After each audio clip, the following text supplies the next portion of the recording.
So the last part of superposition of weights is beats. So हम लोग आज गाना बजाने वाले हैं एकदम बीट में, बड़ा बड़ा नहीं, एकदम ही अलग है वो बीट और ये बीट सेम है नहीं, एकदम ही अलग है। ठीक है, तो ये क्या है वो समझने के लिए पहले हम लोग ये जानते हैं कि बीट कब होता है और कैसे क्रिएट होता है। बीट तब क्रिएट हो जाता है जब two different frequency of wave superimpose. कितना डिफरेंट? बहुत डिफरेंट फ्रीक्वेंसी हो जाएगा तो कोई बीट हम लोगों को सुनाई नहीं देगा। एक लिमिट है। What is the limit? The limit is 10 hertz. The difference between the two frequencies अगर 10 हर्ट्ज से कम होता है तब the beat is audible to us, हम लोग वो बीट सुन पाते हैं।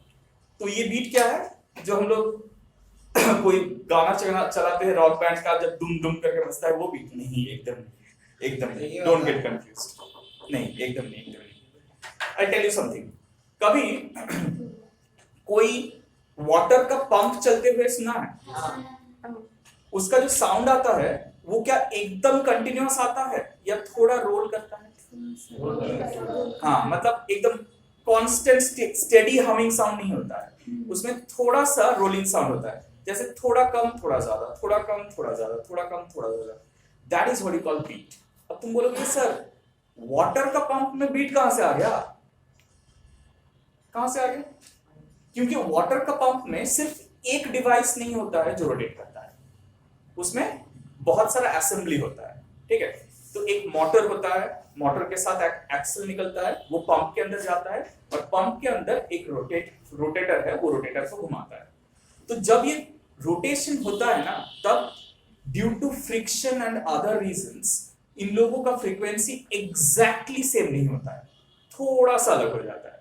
और ये थोड़ा सा अलग होने के कारण क्या होता है, दो रोटेशन का फ्रीक्वेंसी बहुत नजदीक होता है लेकिन there is a small difference in that, इसीलिए एक रोलिंग साउंड होता है। जैसे अगर एक स्टेडी साउंड होता है, मतलब उसका जितना भी पार्ट्स है वो बहुत अच्छे से पैक्ड है, तब वो स्टेडी साउंड देगा, कोई रोलिंग साउंड नहीं होगा। लेकिन जब पुराना होते जाता है ना, एक पंप बहुत दिनों के लिए चल रहा है, मान लो 3 साल 4 साल 5 साल पुराना होते जा रहा है, then it starts creating a rolling sound. ठीक है, जस्ट टेक एन एग्जांपल, बहुत मजेदार चीज है लेकिन हंसना मत। ठीक है, सो अगर स्टेडी साउंड होता है सो इट इज लाइक एकदम steady, that is steady humming sound. लेकिन अगर रोलिंग साउंड होता है तो ऐसा होता है, that is না, সেটা তো you are changing the accelerator, but accelerator শুধু একটা পার্টিকুলার পয়েন্টে রাখলে but still রোল করছে, তখন সেটা beats. Why? Because different portions of machines, they don't run at the same particular frequency, but a small little difference stays because of friction or coupling effect. मतलब क्या होता है, बहुत दिन पुराना चलते चलते उसका कपलिंग इफेक्ट अच्छा नहीं रहता है, and then it starts humming, मतलब वो हमिंग साउंड जो है वो रोल करते रहता है। रोल करते मतलब up down up down up down continuously होता रहता है। That is what you call the beat. ये और एक जगह में सुनने को मिलता है, कभी जब पूजा होता है 2 जन को एक साथ शंख बजाते हुए सुना है? देखना, साउंड जो होता है वो स्टेडी नहीं होता है, थोड़ा सा वो साउंड के बीच में रोल सुनाई देता है। रोल मतलब थोड़ा सा वो चेंज होता रहता है, एकदम स्टेडीली सेम साउंड नहीं सुनाई देता है, थोड़ा सा चेंज होता रहता है, because they don't play at the same particular frequency, थोड़ा अलग होता है फ्रीक्वेंसी। समझ में आया? Now the question is 10 hertz से ज्यादा क्यों नहीं सुनाई देगा? तो उससे प्रॉब्लम क्या है? उससे हम लोग को समझ में, बीट्स क्यों समझ में नहीं आएगा? क्योंकि कोई भी साउंड जब प्रोड्यूस होता है ना, वो हम लोग का ईयर या हम लोग का ब्रेन के अंदर स्टे करता है फॉर 0.1 सेकेंड। वो 0.1 सेकेंड के अंदर अगर कोई दूसरा साउंड आ जाता है तो हम लोग उसको परसीव नहीं कर पाते हैं, लेकिन 0.1 सेकेंड के बाद अगर कोई दूसरा साउंड आता है तो वो हम लोग परसीव कर लेते हैं। इसलिए देखना, कोई वीडियो 2x में चलाने से उसका साउंड सुनाई नहीं, मतलब समझ में नहीं आता है हम लोग को।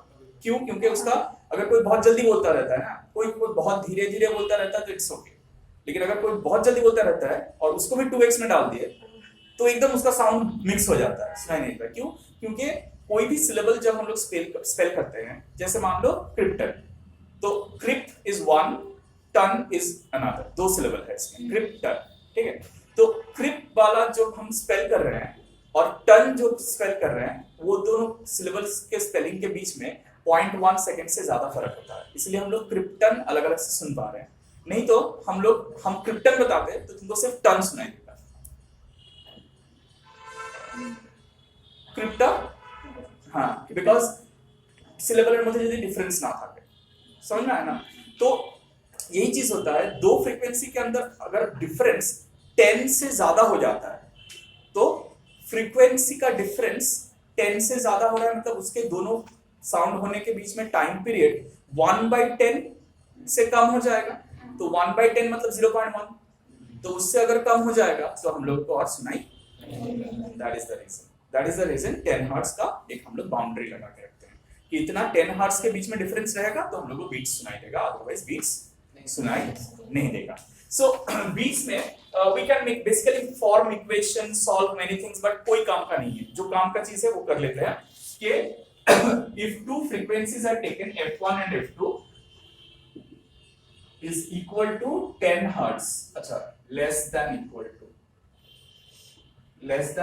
to 10 hertz, then only we'll be able to listen to beats. Why did I give a, you know what is this sign mean? नहीं, सिमिलर नहीं है।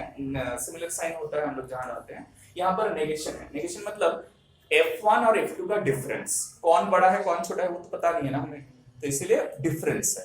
अगर f1 ज्यादा है तो f1 माइनस f2 है, और अगर f2 ज्यादा है तो f2 माइनस f1 है। अब क्वेश्चन है कि ये बीट्स के ऊपर सम्स किस तरीके का आने वाला है, तो जल्दी से थोड़ा लिख लो। if two sources of sounds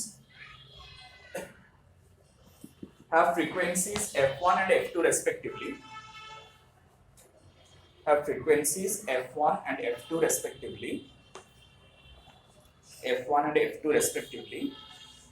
then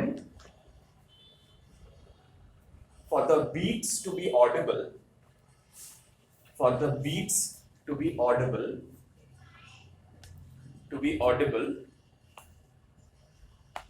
f1 minus f2 माने difference, f1 difference f2, we read it like this, f1 difference f2 should be less than equal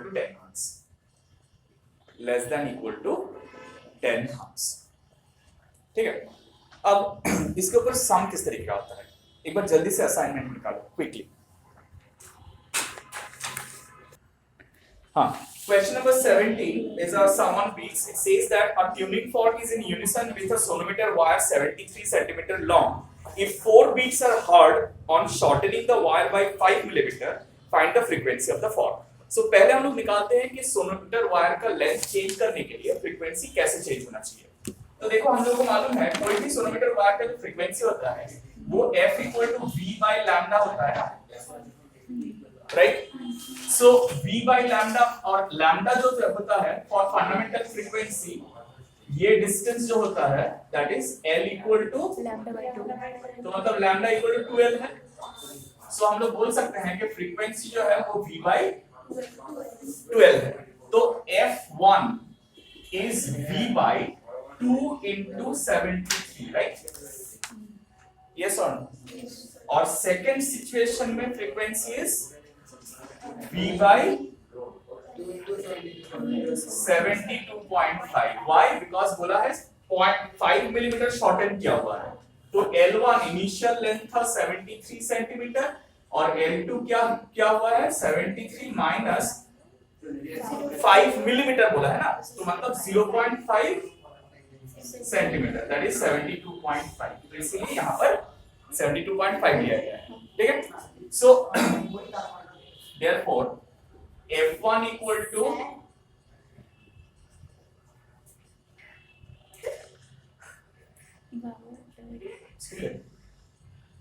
अच्छा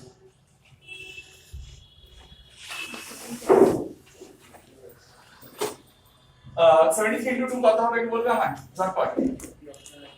what is 73 into 2? 146। R f2 টা কত হচ্ছে 140, sorry v by 1 মানে এটা এখান থেকে, ঠিক আছে। F1 F2 ये वैल्यूज निकल रहा है।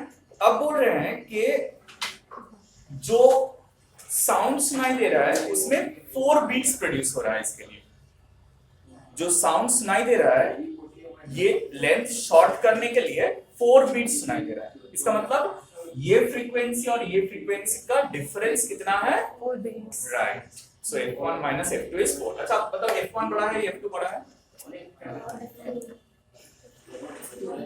सोच रहे हैं क्या? अरे क्या दो फ्रैक्शन है, ऑब्वियसली F2 बड़ा है, ये छोटा है मतलब बड़ा है, डिनोमिनेटर छोटा होने से बड़ा होता है। So the difference is how much? 4। तो बोला है फ्रीक्वेंसी ऑफ फॉर्क कितना है वो निकालने के लिए। तो हम लोग निकाल पाएंगे फ्रीक्वेंसी ऑफ फॉर्क कौन सा है? F1 है, क्योंकि F1 में यूनिसन था और F2 जब हुआ तब 4 बीट्स प्रोड्यूस हुआ। ठीक है, so therefore F2 minus F1 is equal to 4। वहां से तुमको क्या मिलेगा? राइट, v मिलेगा सॉल्व करके, राइट? बिकॉज़ F2 क्या है देखो, v by 145 minus v by 146 is equal to 4। तो ये सॉल्व करके क्या निकलेगा बोलो? अंजलि को समझ में नहीं आ रहा है कौन सा? हाँ बड़ा वैल्यू आएगा तो ऑब्वियसली उसमें क्या रखा है। सो v का वेलोसिटी निकल जाएगा। वेलोसिटी जैसे निकल जाएगा उसके बाद हम लोगों को क्या करना होता है? क्या करने बोला है? क्या क्वेश्चन पूछा है? किसका फ्रीक्वेंसी निकालने बोला है? फॉर्क का। मतलब फॉर्क का फ्रीक्वेंसी क्या था? F1 के साथ यूनिसन था, तो F1 का वैल्यू निकालना है। ठीक है, सो v कितना निकलेगा quickly? v is equal to इधर होगा 4 into 145 into 146 by 1 ना। यू नो एलसीएम लेने से 146 minus 145 is 1, तो ये एक्सप्रेशन आएगा। सो देयरफॉर F1 क्या आएगा? v by कौन सा? हाँ 146 right. F1 is v by 146, ये वाला फॉर्मूला यूज कर दिया राइट। सो 146 कैंसल्स, 145 into 4 580 हाँ 580 hertz, that is the answer. समझ में आया? नेक्स्ट और एक देखते हैं, क्वेश्चन नंबर 19। क्वेश्चन नंबर 19, अच्छा ये कुछ समझ में आया? क्वेश्चन नंबर 19 क्विकली কি বলছো? क्वेश्चन नंबर 19 টা একবার দেখা যাক।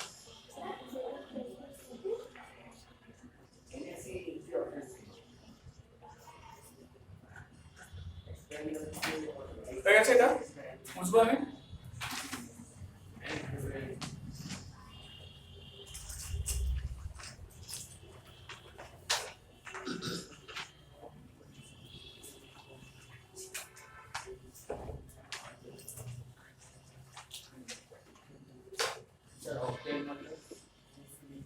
Right, this is a very good question. What is meant by octave? अच्छा पहले ये क्वेश्चन पढ़ लेते हैं। बोल रहा है a set of 25 tuning forks is arranged in order of decreasing frequency. ठीक है, each fork gives 3 beats with the succeeding one. The first is octave of the last. Calculate the frequency of first and the 16th fork. Octave का मतलब क्या है? नहीं, सारे gamma पाधा नी सा। So starting from the first when you go to the end सारे gamma पाधा नी, उसके बाद फिर से सा आता है ना, तो 8th one is the repetition of the first one. Why? Because it is a perfect multiple, मतलब it's a harmonic, इसीलिए हम लोग उसको ऑक्टेव बोलते हैं। Octave means a perfect multiple. So बोल रहे हैं कि यहाँ पर क्या हुआ है, बहुत सारा ट्यूनिंग फॉर्क अरेंज्ड है। ठीक है, ये मान लो F1 फ्रीक्वेंसी है, इसका F2 फ्रीक्वेंसी है, ऐसे जा रहा है कहां तक? F25 तक, 25 तो है ना। अब बोल रहे हैं हर एक ट्यूनिंग फॉर्क पे जो बीट्स है, कितना बीट्स है? 3 बीट्स। और देखो अरेंज किया हुआ in order of decreasing frequency, मतलब F1 minus F2 3 है, F2 minus F3 and so on, ऐसे डिक्रीजिंग फ्रीक्वेंसी के हिसाब से रखा गया है। अब बोल रहे हैं the first fork is the Octave of last, मतलब F25 जो है उसका एक मल्टीपल है F1,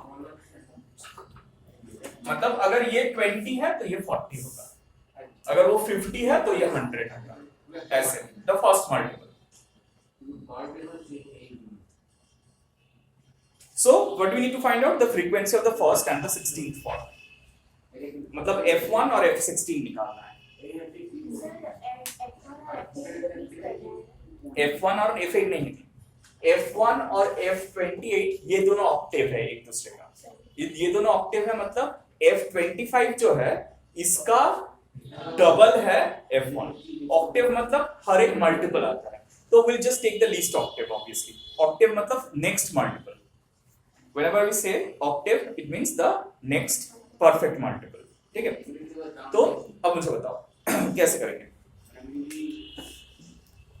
मुझे एक चीज बताओ, ये सब में डिफरेंस सेम है ना? So can I say this is in the form of an AP, arithmetic progression? तो उसमें क्या होता है, उसमें हर एक दो नंबर के बीच में सेम डिफरेंस होता है, सो वो कॉमन डिफरेंस कितना है? 3, राइट, ठीक है? और डिक्रीजिंग है, मतलब एक्चुअली कॉमन डिफरेंस -3 है, राइट? सो अगर ये हम लोग A ले रहे हैं तो 25th का फ्रीक्वेंसी कितना होना चाहिए? Let F1 equal to A and common difference, right, common difference is equal to -3। तो F25 क्या होना चाहिए? A plus 25 minus 1 into D, मतलब A इधर -24 कितना होगा? -24 इंटू 3, राइट? और तो से डाले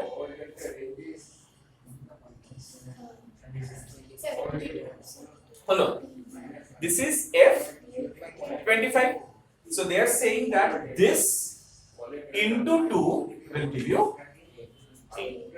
So we can solve for it. Therefore, A minus 72 is equal to, into 2, because ये तो कम है ना, into 2 is equal to 8.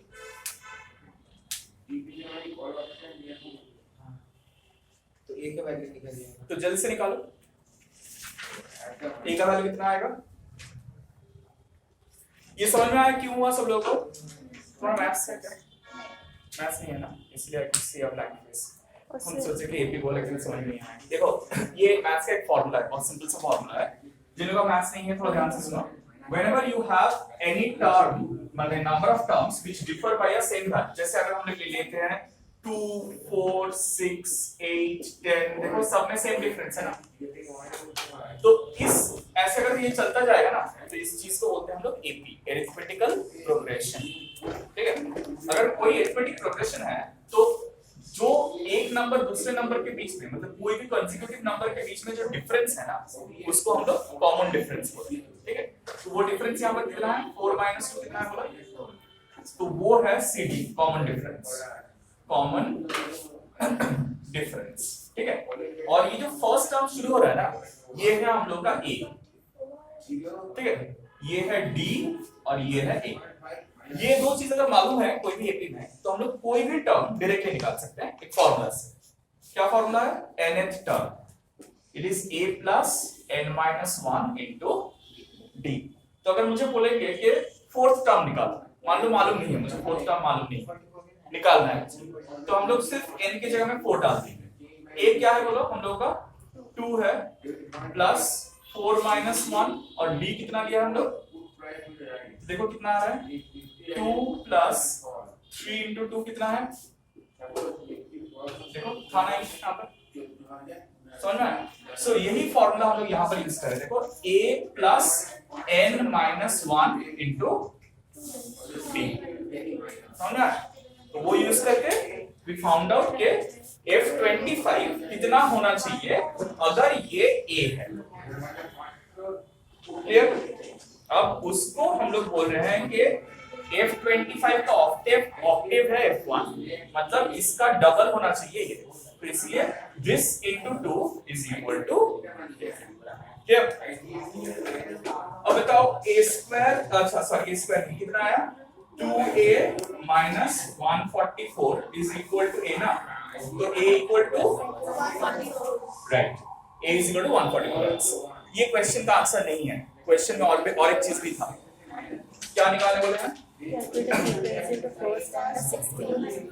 Right, F16 भी निकालना है, ठीक है, तो F16 हम लोग क्या निकालेंगे, a plus 16 minus 1 into minus 3, a plus n minus 1d, 16 है इसलिए n के जगह में हम लोग 16 डाल दिए, तो क्या आ जाएगा, ये a का वैल्यू कितना निकाला हम लोग 144, so 144 into plus minus 3 into 15, 15 ने कत 45, 99 आएगा ना, 99, क्लियर, समझ में आया सब लोगों को? सो बीट्स का सम्स जो है उसमें सिर्फ हम लोग फ्रीक्वेंसी डिफरेंस को यूज करके करते हैं, ठीक है, और कुछ नहीं। अच्छा, क्वेश्चन नंबर 20 कैसे करेंगे, क्विकली तुम लोग करोगे, हम नहीं बताएंगे इसमें।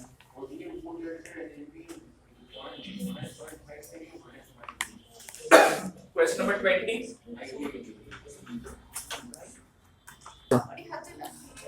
question number 20 says that the velocity of sound in gas is something we need to find out. It says that in which two wavelengths 2.04 and 2.08 meter produce 20 beats in 20 seconds. So this is a very direct question. Lambda 1 is 2.04 and lambda 2 is 2.08, ये दिया हुआ है, और बोल रहे हैं कि ये जो साउंड में जो फ्रीक्वेंसी डिफरेंस है, it is producing beats of 20 beats in 6 seconds. So what is the beat frequency? Beat frequency is 20 by 6 per second कतो difference है, ठीक है sir? So for lambda 1 frequency will be, you know, b by lambda 1, so that is b by 2.04, and f2 is v by lambda 2, that is v by 2.08, alright? तो beat frequency मतलब इन दोनों का difference कौन बड़ा होगा इन दोनों में से, so therefore f1 minus f2 is equal to 20 by 6, मतलब v by 2.04 minus v by 2.08 equal to 20 by 6, अच्छा इसको 10 by 3 लिख सकते हैं। You know, doing LCM is a difficult process, तो हम लोग easily इसको कर सकते हैं, 2.08 minus 2.04, v को कॉमन ले लिए बाहर, is equal to, ये उधर जाके 10 into 2.04 into 2.08 by 3, so v into 0.04, right? सही किया मैंने? into 2.04 into 2.08, ये थोड़ा जल्दी हो जाएगा क्योंकि एलसीएम लेके करने में बहुत टाइम वेस्ट हो जाएगा। एलसीएम लेके कर सकते हैं ऑब्वियसली, तो उसमें थोड़ा सा टाइम ज्यादा कम लग सकता है, इसलिए हम ऐसे बना लिए, तो ये डेसिमल हट जाएगा यहाँ से, हाँ वो तो होना ही पड़ेगा, और इधर 3 से कैंसिल कर सकते हैं,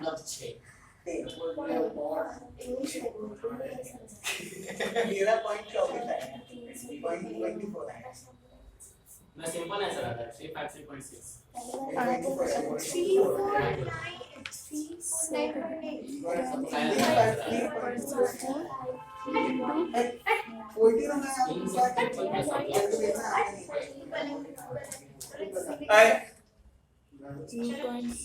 6.8 into 52, हाँ 6.8 into 52 कितना आ रहा है? 353.6 353.6 मीटर पर सेकंड अच्छा सर हम वहाँ पे 349.8 कर भूल করেছো हां ठीक है बैठ जाओ देखो ठीक है बैठ जाओ देख अच्छा सर उसको डायरेक्ट डिवाइड करके नहीं पुट कर सकते जैसे उसका 3.33 मतलब ऐसे करके अरे कर सकते हैं, जरूर कर सकते हैं, लेकिन वहां पर तुमको अप्रोक्सीमेट करना पड़ेगा ना थोड़ा सा, तो वहां पर थोड़ा अच्छा सर अप्रोक्सीमेट ये भी आंसर सही आएगा। हाँ, है 353 सही होगा ऑब्वियसली सही होगा। Well that is all about beats. हम लोग